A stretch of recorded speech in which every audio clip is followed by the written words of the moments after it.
बिहार विधानसभा चुनाव में भले ही अभी कई महीने बाकी हों, लेकिन सीमांचल का राजनीतिक तापमान पूरी तरह बढ़ा हुआ है। पूर्व विधायक तौसीफ आलम के AIMIM में शामिल होने के बाद बयानों का दौर जारी है।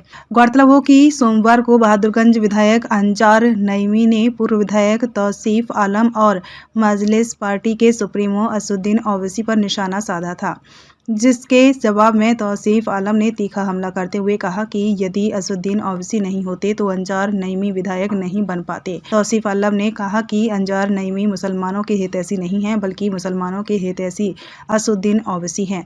बताते चले कि आगामी 3 मई को असदुद्दीन ओवैसी बहादुरगंज में बड़ी सभा को संबोधित करने वाले हैं। तौसीफ आलम ने कहा कि असदुद्दीन ओवैसी का नाम ही काफ़ी है और सिर्फ उनके नाम से 1 लाख लोगों की भीड़ जुट जाती है। देखिए, सबसे पहली बात, अंजार साहब अगर MLA बन गए हैं तो उसका देनदार कौन है? आज वही ओवैसी साहब का वो खिलाफ कर रहे हैं, जिस ओवैसी साहब के बदौलत MLA बने। उसको बोलने में जरा सा भी हिचक नहीं आया कि मेरा औकात ओवैसी साहब है।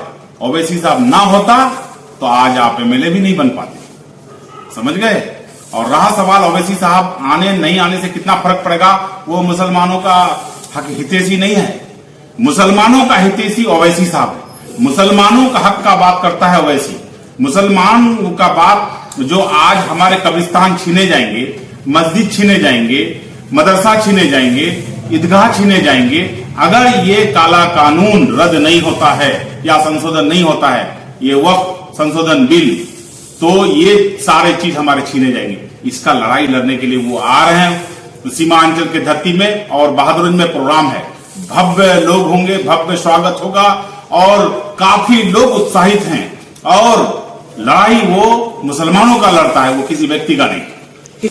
कोई तैयारी नहीं है, उसका नाम ही काफी है। उसका नाम से 50,000 1 लाख भीड़ होता है।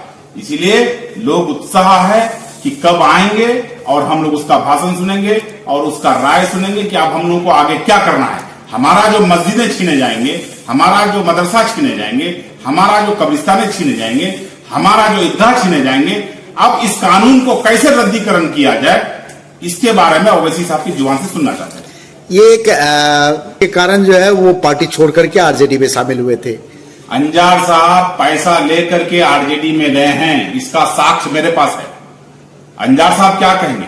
अंजार साहब पैसा लेकर के राजद में गया और अंजार साहब ओवैसी साहब को बदनाम करते हैं। ओवैसी साहब का अगर मेहरबानी ना होता तो वो MLA नहीं बन पाता। ओवैसी साहब एक ऐसे आदमी हैं जो पूरे हिंदुस्तान लेवल पर बात करता है, पूरा देश लेवल पर बात करता है, पूरा वर्ल्ड देखता है। अंजार साहब उसके बारे में सोच भी कैसे लेगा? सोचना भी नहीं चाहिए, क्योंकि अंजार साहब एक MLA है और वो MP है, प्लस क्या कहते हैं कि वो क्या कहते हैं, वो MIM के नेता है। इसलिए उसके बारे में गलत जुबानी सोचने से पहले, करने से पहले उसको सोचना चाहिए। और रहा सवाल, आज जो भी कुछ है, आज जो पटना विधानसभा जाता है, ओवैसी साहब का देन है।